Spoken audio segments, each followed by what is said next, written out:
اعوذ باللہ من الشیطان الرجیم بسم اللہ الرحمن الرحیم اللہم صلی علی سیدنا و مولانا محمد وعلی آل سیدنا و مولانا محمد وبارک وسلم۔ جلد سوم، حکایت نمبر 34۔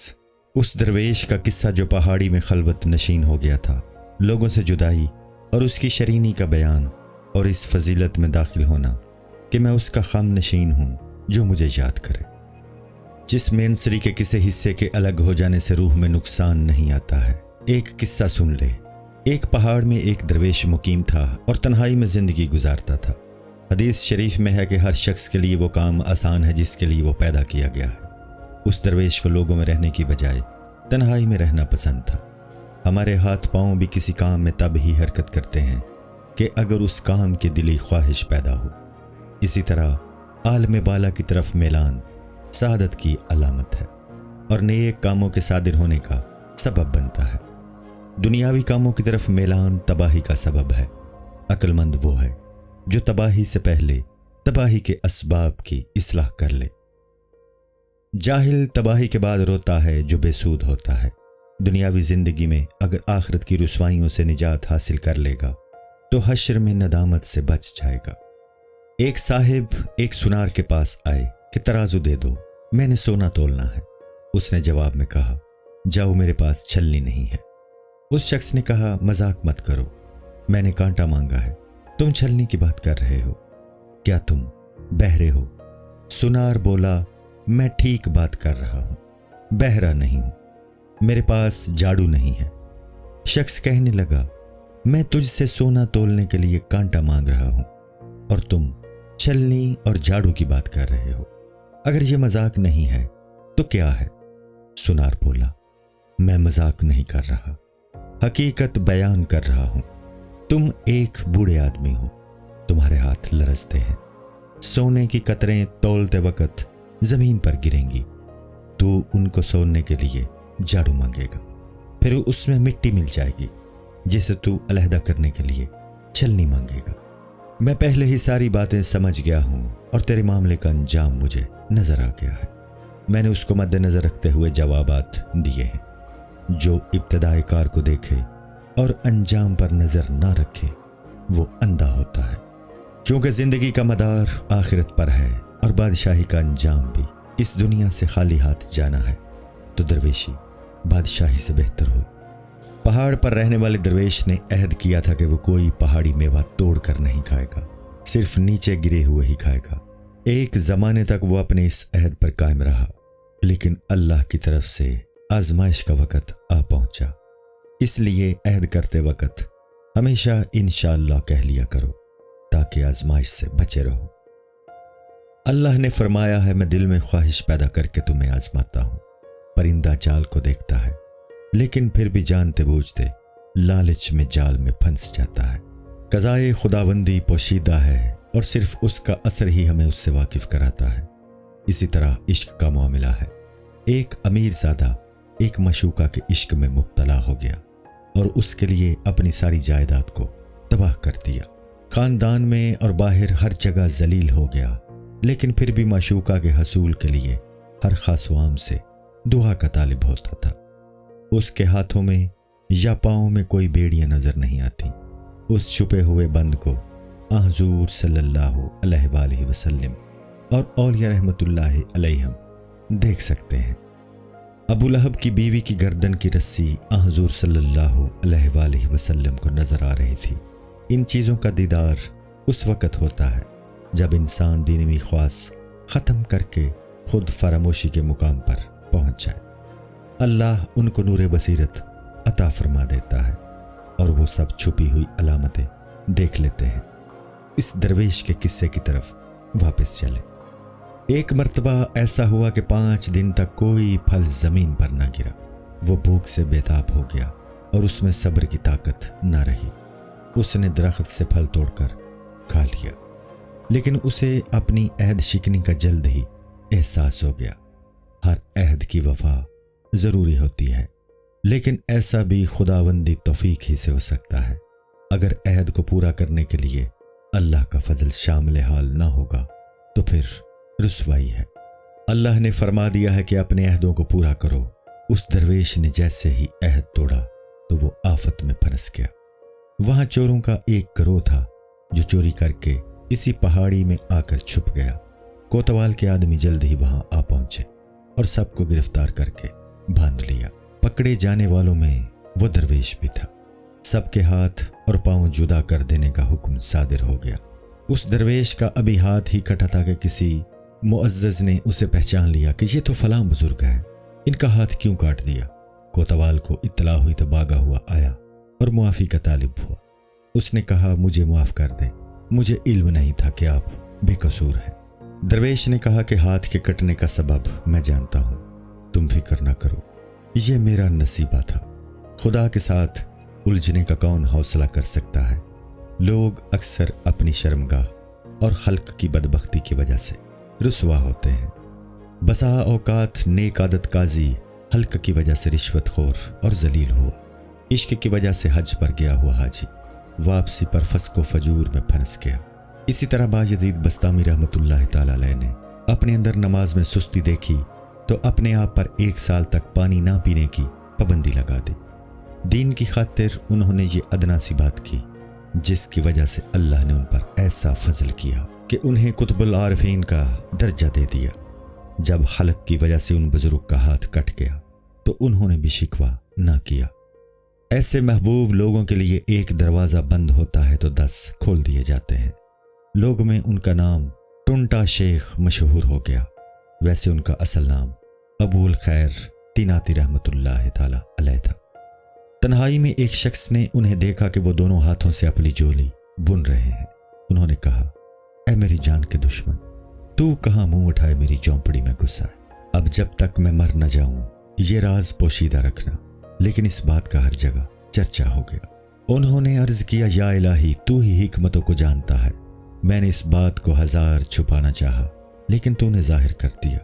اللہ نے ان کو الہام میں فرمایا کہ ہم نے یہ پسند نہ کیا کہ ہمارے بندے تم سے بدگمان رہیں کہ تم چور ہو۔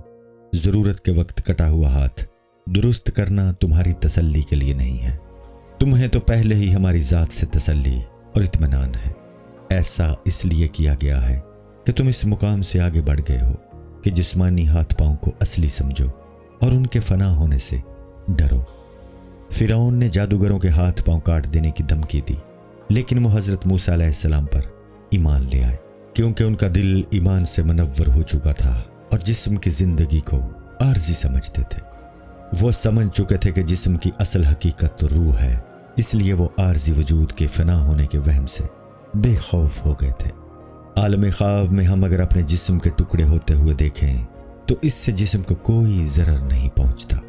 اسی طرح جسم عنصری کے ٹکڑے ہو جانے سے اصل جسم کو کوئی نقصان نہیں ہوتا۔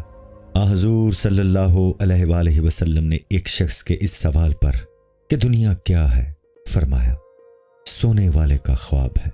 پھر اس نے پوچھا دنیا اور آخرت میں کتنا فاصلہ ہے؟ آپ صلی اللہ علیہ وآلہ وسلم نے فرمایا پلک جھپکنے کے برابر فاصلہ ہے۔ اور حضور صلی اللہ علیہ وآلہ وسلم نے فرمایا کہ لوگ نیند میں ہیں، جب مریں گے تو بیدار ہو جائیں گے۔ عالم دنیا اور اس کے موجودات سب وجود باری کے سایہ ہیں۔ انسان حالت خواب میں دیکھتا ہے کہ وہ بیدار تھا اور اب سویا ہے، تو جس طرح خواب میں خواب کو دیکھتا ہے اسی طرح اس عالم کی بیداری اور خواب کو سمجھو۔ خدا اس جسم کا بنانے والا ہے، اگر وہ اس جسم کو فنا کرتا ہے تو جب چاہتا ہے پھر بنا دیتا ہے۔ اسی لیے جن کو چشم بصیرت حاصل ہوتی ہے وہ دنیا کے خطرات سے نہیں ڈرتے۔ خچر نے اونٹ سے کہا کہ سفر میں اونچے نیچے راستوں پر میں منہ کے بل گر جاتا ہوں لیکن تم آسانی سے گزر جاتے ہو اور نہیں گرتے، اس کی کیا وجہ ہے؟ اس نے جواب دیا کہ میں پیش بینی سے کام لیتا ہوں اور گردن ابھار کر دور تک دیکھ لیتا ہوں۔ تیری نظر بالکل تھوڑے فاصلے پر ہوتی ہے، انجام پر نہیں۔ اہل اللہ اور عوام کی مثال اونٹ اور خچر کی سی ہے۔ اللہ جب شکم مادر میں بچے کو پیدا کرتا ہے تو اس میں غذا کی اجزاء کو جذب کرنے کی طاقت پیدا کر دیتا ہے۔ اسی طرح روح میں بھی اجزاء کو جذب کرنے کی قوت عطا فرما دے گا۔ انسان جب نیند سے بیدار ہوتا ہے تو اس کے حواس فوراً واپس لوٹ آتے ہیں۔ اسی طرح حشر میں اجزائے بدن فوراً لوٹ آئیں گے۔ جلد سوم حکایت نمبر 35۔ اللہ کے حکم سے بوسیدہ ہو جانے کے بعد حضرت عزیر علیہ السلام کے گدھے کے اجزاء کا جمع ہو جانا اور ان کے سامنے اس کا سالم گدھا بن جانا۔ قیامت میں انسانوں کے جسم کے اعضاء جو بوسیدہ ہو چکے تھے اس طرح جمع ہو جائیں گے جیسے کہ حضرت عزیر علیہ السلام کے گدھے کے اجزاء جمع ہو گئے تھے۔ حضرت عزیر علیہ السلام ایک مرتبہ ایک ویران سی بستی کے پاس سے گزرے تو انہوں نے اللہ تعالیٰ سے عرض کیا کہ تو اس کو کیسے آباد کرے گا؟ تو اللہ نے ان پر اور ان کے گدھے پر فوراً موت طاری کر دی۔ 100 برس تک وہ مردہ حالت میں رہے تو پھر ان کو زندہ کر دیا۔ اس عرصے میں گدھا بالکل گل سڑ چکا تھا۔ حضرت حق نے ان کے سامنے اس کے اجزاء کو جمع کیا اور پھر وہ زندہ ہو گیا تو فرمایا کہ اس طرح میں اس بستی کو آباد کروں گا۔ حضرت حق کا انسانوں کا سا ہاتھ نہیں ہے۔ انسان جب سوتا ہے تو اس کے ہوش و حواس جاتے رہتے ہیں، لیکن انسان سونے سے نہیں ڈرتا کیونکہ اسے یقین ہے کہ بیدار ہوتے ہی وہ حواس واپس آ جائیں گے۔ اسی طرح اگر قیامت کی زندگی کا یقین ہو جائے تو انسان موت سے خوف زدہ نہیں ہوگا۔ جلد سوم حکایت نمبر 36۔ ایک شیخ بزرگ کا اپنی اولاد کے مرنے پر گھبراہٹ کا اظہار نہ کرنا۔ ایک بزرگ شیخ تھے جو کہ اللہ کے بہت برگزیدہ تھے۔ حضور صلی اللہ علیہ وآلہ وسلم نے فرمایا ہے، اولیاء اللہ رحمت اللہ علیہم بھی نبوت کے کامل اتباع کی وجہ سے امت میں نبیوں کی طرح ہوتے ہیں۔ ان کی بیوی نے ایک دن ان سے کہا، آپ بہت سخت دل ہیں، آپ کی اولاد آپ کے سامنے موت کا شکار ہو گئی اور میں ان کی جدائی کی وجہ سے رو رو کر بے حد کمزور ہو گئی ہوں۔ حشر کے دن ہم آپ کے کرم کے امیدوار ہیں۔ پیغمبر صلی اللہ علیہ وآلہ وسلم نے فرمایا کہ قیامت کے دن میں مجرموں کو روتا نہیں چھوڑوں گا۔ میری امت کے نیک لوگ تو ویسے ہی اپنے اعمال کی وجہ سے بخشے جائیں گے، میری سفارش گناہ گاروں کے لیے ہوگی۔ ہاں، میری سفارش سے نیک لوگوں کے مراتب ضرور بلند ہوں گے۔ ان لوگوں کی سفارشیں کام آئیں گی۔ یہ شبہ ہو سکتا ہے کہ شفاعت میں تو دوسرے کی ذمہ داری اپنے اوپر لینا ہے، اور یہ قرآن کی آیت وَلَا تَازِرُوا وَازِرَةٌ وِزْرَ أُخْرَى، یعنی کوئی بوجھ اٹھانے والا کسی دوسرے کا بوجھ نہیں اٹھائے گا کے خلاف ہوگا۔ حضور صلی اللہ علیہ وآلہ وسلم نے فرمایا، یہ آیت درست ہے لیکن میں تو بوجھیلا نہیں ہوں۔ اللہ نے میرا مرتبہ بہت بلند کیا ہے، لہٰذا میں دوسروں کا بوجھ اٹھا لوں گا۔ اسی طرح اللہ کے مقبول بندے بھی اللہ کے ہاتھ میں ایسے ہی ہیں جیسے شکاری کے ہاتھ میں کمان۔ شیخ اللہ کی مرضی کے تابع ہوتا ہے۔ شیخ کون ہے؟ وہ نہیں جس کے بال سفید ہو گئے ہوں، بلکہ شیخ وہ ہے جو اپنی ہستی کو فنا کر چکا ہو۔ حضرت عیسیٰ علیہ السلام بچپن ہی میں بڑے شیخ تھے۔ اگر انسان میں خودی اور غرور ہے تو خواہ اس کے بال سفید ہوں، وہ شیخ نہیں ہے۔ اگر اس کا بال برابر بھی اپنا وصف باقی ہے تو وہ دنیا دار ہے، عرشی نہیں ہے۔ بیوی نے پوچھا، پھر ہم آپ سے کیا امید رکھیں کہ آپ ہماری سفارشیں کریں گے؟ شیخ نے فرمایا، اے بیوی، یہ نہ سمجھ کہ مجھ میں محبت اور شفقت نہیں ہے۔ ہمیں تو کافروں کی جانوں پر بھی رحم آتا ہے، کتوں پر بھی رحم آتا ہے کہ ان کو کیوں پتھر مارے جاتے ہیں۔ ہم کاٹنے والے کتے کے لیے بھی دعا کرتے ہیں کہ اللہ ان کی یہ بد عادت چھڑا۔ انبیاء علیہ السلام سب کے لیے رحمت ہوتے ہیں، مخلوق کو اللہ کی طرف بلاتے ہیں اور اللہ سے ان کے لیے توفیق کی دعا کرتے ہیں۔ ہر انسان کے دل میں تھوڑی بہت رحمت ضروری ہوتی ہے، لیکن شیخ جو امت کا درد مند ہوتا ہے اس میں کلی رحمت ہوتی ہے۔ رحمت کلی دراصل اللہ تعالیٰ کی ہے، لیکن شیخ نے چونکہ اپنے آپ کو اللہ تعالیٰ سے وابستہ کر دیا ہے، اس لیے اس کی رحمت بھی رحمت کلی ہے۔ اس لیے چاہیے کہ انسان اپنے آپ کو کسی شیخ سے وابستہ کر دے۔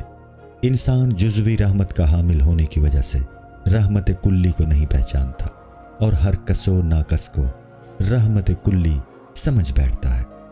بیوی نے شیخ سے کہا، تم کو سب پر رحم آتا ہے تو پھر اپنی اولاد کے مر جانے پر تمہارے آنسو کیوں نہیں ہیں؟ کیونکہ رحم کے گواہ تو آنسو ہی ہوتے ہیں۔ عقل مند شیخ غصہ میں گرما گئے اور فرمایا، اے بوڑھی، دل کی آنکھیں مردوں اور زندوں سب کو دیکھتی ہیں، میں مردوں کو بھی مجسم اپنی نگاہوں سے دیکھتا ہوں، تو پھر غم کیسے کروں؟ رونے کی وجہ ہجر و فراق ہے۔ عام لوگوں کو مردے خواب میں نظر آتے ہیں، مجھے بیداری میں بھی نظر آتے ہیں۔ حواس عقل کے پابند ہیں اور عقل روح کے تابع ہوتی ہے۔ روح پر جب تک دنیاوی خیالات کا غلبہ رہتا ہے وہ ادراکات سے محروم رہتی ہے۔ جب وہ دنیاوی خواہشات کے خس و خشاک سے صاف ہو جاتی ہے تو اس کو باطنی ادراکات حاصل ہونے لگتے ہیں۔ لیکن اگر توفیق خداوندی شامل حال نہ ہو تو نفسانی خواہشات رکاوٹ بنتی رہتی ہیں، انسان تباہ ہوتا ہے، خواہشات مسکراتی ہیں اور عقل روتی ہے۔ جب انسان عقل کے تابع ہوتا ہے تو محاسن ظاہری اس کا محکوم بن جاتے ہیں۔ انسان کو نیند کی حالت میں خواب اسی لیے نظر آتے ہیں کہ حواس ظاہری معطل ہو جاتے ہیں۔ جب عقل کا غلبہ ہو تو وہ بیداری میں بھی حواس کو معطل کر سکتی ہے اور خواب والی چیزیں بیداری میں بھی نظر آ جاتی ہیں۔ جلد سوم حکایت نمبر 37۔ ایک نابینا شیخ کا پڑھتے وقت قرآن کو دیکھ کر پڑھنا اور پڑھتے وقت اللہ کے حکم سے بینا ہو جانا۔ ایک شخص ایک شیخ کے گھر ان کا مہمان ہوا۔ اس نے گھر میں قرآن کو رکھا ہوا دیکھا۔ وہ حیران ہوا کہ شیخ تو نابینا ہے اور تنہا ہے، یہ قرآن کیوں رکھا ہوا ہے؟ پہلے اس نے سوچا کہ شیخ سے پوچھ لوں، لیکن پھر فیصلہ کیا کہ صبر کر کے انتظار کرتا ہوں تاکہ یہ راز معلوم کر لوں، کیونکہ صبر کشادگی کی چابی ہے۔ صبر کڑوا ہوتا ہے لیکن اس کا پھل ہمیشہ میٹھا ہوتا ہے۔ حضرت لقمان علیہ السلام حضرت داؤد علیہ السلام کے پاس گئے اور دیکھا کہ وہ ہاتھوں سے فولاد کے حلقے بنا رہے تھے۔ انہوں نے حیرت کا اظہار کیا کہ وہ کیا بنا رہے ہیں، پھر سوچا کہ صبر کرتے ہیں تو خود بخود پتہ چل جائے گا کہ یہ حلقے کیوں بنائے جا رہے ہیں۔ صبر سے انسان جلد مقصد حاصل کر لیتا ہے، وہ خاموش رہے۔ حضرت داؤد علیہ السلام نے زرہ بنا لی اور اس کو پہنا اور پوچھا، اے جوان، لڑائی میں زخم سے بچنے کے لیے یہ لباس اچھا رہے گا؟ لقمان علیہ السلام نے فرمایا، واقعی صبر اچھا ساتھی ہے، اسی لیے سورہ والعصر میں صبر جیسی کیمیا کا ذکر کیا ہے۔ یہ مصائب کو راحت میں تبدیل کر دیتا ہے۔ مہمان نے صبر کیا اور اس کے سوال کا جواب مل گیا۔ اس نے دیکھا کہ نابینا شیخ دیکھ کر قرآن پڑھ رہے ہیں اور ہر سطر کے نیچے درست انگلی رکھ رہے تھے۔ انہوں نے مہمان کو بتایا کہ مجھے قرآن کی تلاوت سے جان کے برابر محبت ہے۔ حدیث قدسی ہے، اللہ نے فرمایا، میں وہی کرتا ہوں جو میرا بندہ میرے بارے میں سوچتا ہے۔ اگر اللہ کے ساتھ اچھا گمان ہوگا تو خیر حاصل ہوگی اور برا گمان ہوگا تو شر حاصل ہوگا۔ اللہ تعالیٰ تمہاری نیتوں کے مطابق عوض ضرور عطا فرما دیتا ہے، چاہے وہ تمہاری منشا کے مطابق نہ ہو۔ آنکھ کا مقصد دیکھنا ہوتا ہے، جب وہ بغیر آنکھ کے حاصل ہو جائے تو ہمیں آنکھوں کا کیا شکوہ ہو سکتا ہے۔ جلد سوم حکایت نمبر 38۔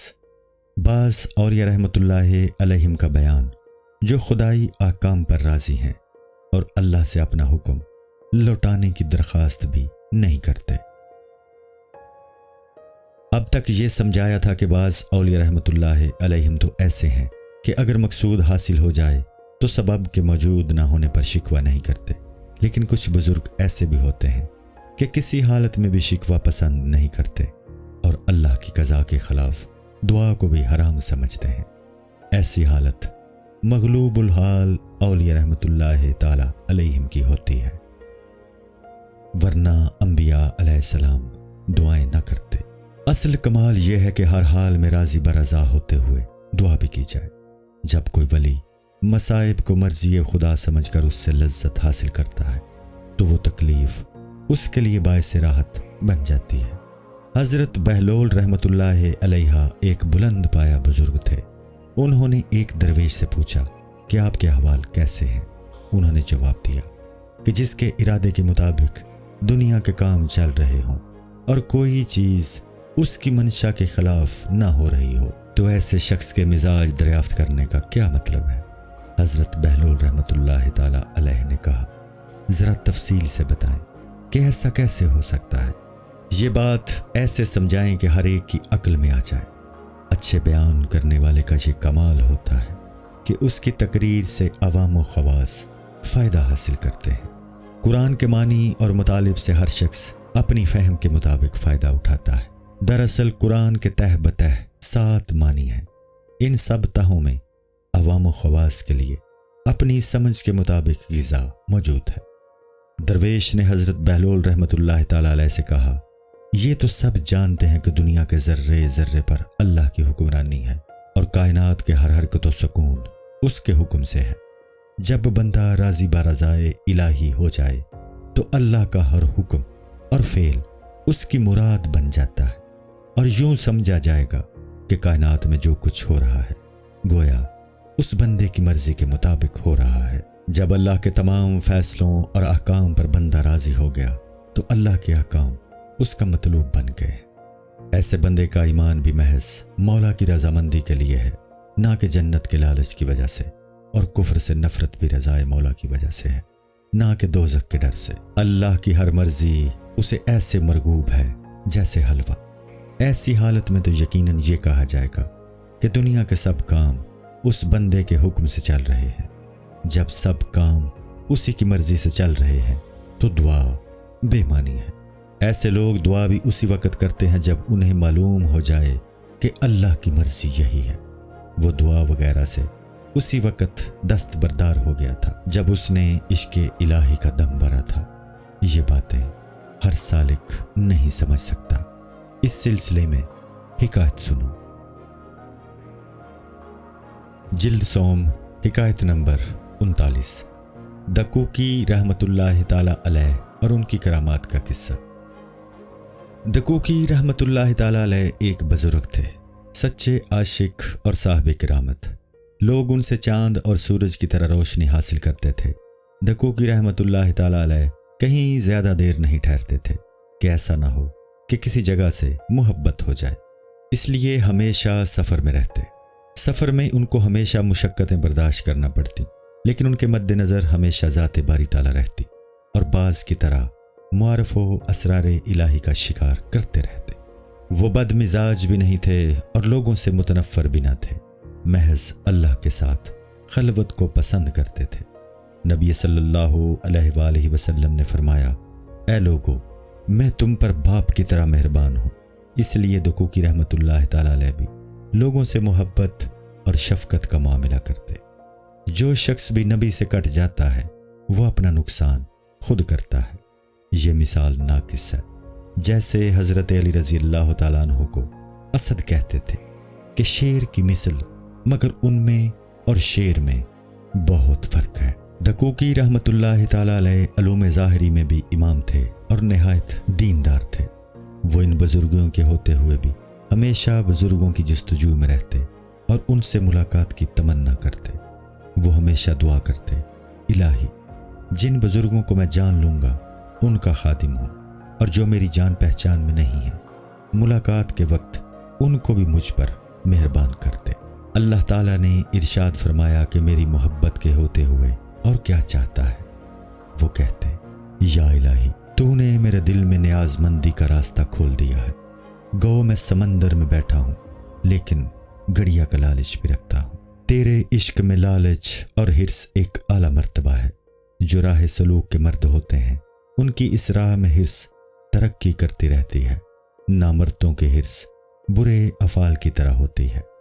اے لوگو، دکوکی رحمۃ اللہ تعالی علیہ کے دوسرے بزرگوں میں ملاقات کی تمنا اسی طرح کی تھی جیسی حضرت موسیٰ علیہ السلام نے حضرت خضر علیہ السلام سے ملاقات کے لیے کی تھی۔ اللہ کی طرف سفر کی کوئی انتہا نہیں ہے